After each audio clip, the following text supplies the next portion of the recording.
کہ محرم الحرام نہ صرف یہ کہ اسلامی سال کا پہلا مہینہ ہے، بلکہ یہ ہمیں اس عظیم قربانی کی یاد بھی دلاتا ہے جو حضرت امام حسین رضی اللہ تعالیٰ عنہ نے اپنے جاں نثار ساتھیوں کے ساتھ کربلا میں پیش کی۔ حضرت علامہ اقبال فرماتے ہیں، قتل حسین اصل میں مرگ یزید ہے، قتل حسین اصل میں مرگ یزید ہے، اسلام زندہ ہوتا ہے ہر کربلا کے بعد۔ ساتھیوں، کربلا درس ہے صبر کا،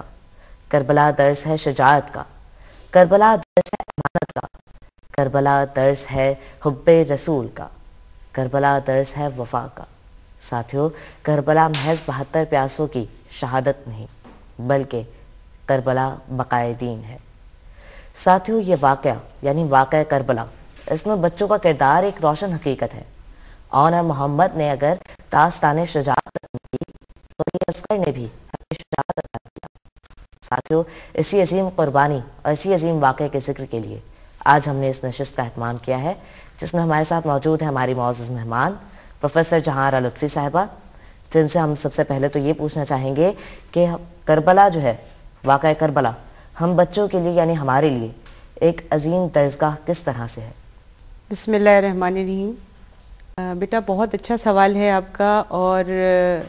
اس سوال کا جواب کا آغاز میں یہاں سے کروں گی کہ حضرت امام حسین رضی اللہ تعالیٰ عنہ نے حضرت محمد مصطفیٰ صلی اللہ علیہ وسلم کی آغوش میں پرورش پائی، اور حضرت محمد مصطفیٰ صلی اللہ علیہ وسلم کائنات کی وہ شان ہستی ہیں کہ جن کا کوئی ثانی نہیں۔ یقیناً آپ نے جو تعلیمات دیں اور جس طرح حضرت امام حسین پرورش کی، اس کی عملی تصویر جو ہے وہ ہمیں کربلا کے میدان میں آپ کی شہادت کے ذریعے اور آپ کا جو وہاں عمل تھا اس کے ذریعے سامنے آتی ہے۔ بچے اس سے کس طرح سے لیسن لے سکتے ہیں اور اپنے لیے رہنمائی لے سکتے ہیں؟ دیکھیے، سب سے پہلے تو ہمیں یہ تسلیم کرنا چاہیے کہ ہماری کامیابی اس دنیا کے اندر اسلامی تعلیمات سے جڑی ہوئی ہے، منسلک ہے۔ اور پھر دوسری یعنی بات میں یہ کہوں گی کہ اسلامی تاریخ سے جڑی ہوئی، ہمارے اسلاف نے کیا قربانیاں دی۔ تو اگر ہم بھی چاہتے ہیں کہ ہم دنیا کے اندر نام پیدا کریں، اور آپ سب بچے یہاں پر ہیں جو یہ پروگرام دیکھ رہے ہیں، یقیناً ان کے دل میں بھی یہ خواہش ہوگی کہ ہم دنیا میں نام پیدا کریں، تو ہمیں اس سے یہ سبق لینا چاہیے کہ جس طرح حضرت امام حسین رضی اللہ تعالیٰ عنہ نے حضرت محمد مصطفیٰ صلی اللہ علیہ وسلم اپنے نانا کی تعلیمات پر عمل کیا اور ان کی تعلیمات کو اپنے دل کے اندر بالکل یعنی مستحکم کر کے، حفظ کر کے، یاد کر کے رکھا، اور پھر اس کے بعد جب اس پر عمل کرنے کی باری آئی تو اسی طرح سے ثابت قدمی کے ساتھ اس پر عمل کر کے دکھایا، جس کے نتیجے میں آج آپ دیکھیے کہ دنیا میں 1400 سالوں سے کس طرح ان کا نام لیا جا رہا ہے اور تاریخ کا ایک روشن باب ہے۔ تو اسی طرح جو ثابت قدمی ہم ان کی شخصیت سے سبق لے کے اور کربلا کے اس واقعے سے سبق لے کے ہم دکھائیں گے، اور آپ سب یقیناً اس کو اپنے دل میں اس واقعے کو تازہ رکھیں گے، تو میں سمجھتی ہوں کہ ہر لمحے کامیابی آپ کے قدم چومے گی یقیناً۔ بالکل، اور اس وقت ہمارے ساتھ موجود ہیں حسن، اور حسن بھی آپ سے ایک سوال پوچھنا چاہ رہے ہیں، تو جی حسن۔ حضرت امام حسین رضی اللہ تعالیٰ عنہ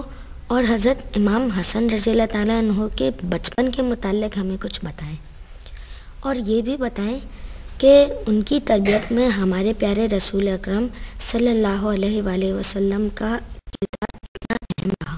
بیٹے حسن، بہت اچھا، بہت پیارا سوال ہے، اور یقیناً یہ بچے جو یہاں سب موجود ہیں اور جو بچے اس پروگرام کو دیکھ رہے ہیں ان کے ذہن میں بھی یہ سوال ضرور آ رہا ہوگا، کیونکہ بچے بڑی شخصیات کے بچپن کے بارے میں جاننا چاہتے ہیں، اور ہماری جو اسلامی تاریخ ہے اس کے اندر ان دونوں صاحبان یعنی حضرت امام حسن رضی اللہ تعالیٰ عنہ اور حضرت امام حسین رضی اللہ تعالیٰ عنہ کے بارے میں کافی واقعات جو ہیں وہ موجود ہیں۔ اور سب سے بڑی بات یہ کہ دیکھیے، دونوں جو بھائی تھے ان کو نبی کریم صلی اللہ علیہ وسلم نے خود تربیت دی، اور اپنی زیر سایہ جو ان کی تربیت کی وہ اس انداز میں کی کہ یہ یعنی جنت کے نوجوانوں کے سردار ہیں، اور ان کی تربیت کس طرح ہونی چاہیے، یعنی جتنے بھی دنیا میں یعنی نوجوان ہیں ان کے جنت میں سب نوجوان ہو جائیں گے، ویسے ایک بات تو یہ ہے، اور ان کے سردار کون ہوں گے؟ ان کے سردار یہ دونوں بھائی ہوں گے. آپ دیکھیے کہ ان کی تربیت آپ صلی اللہ علیہ وسلم نے اسی انداز میں کی. اور اس کے بعد یہ کہ دیکھیے جب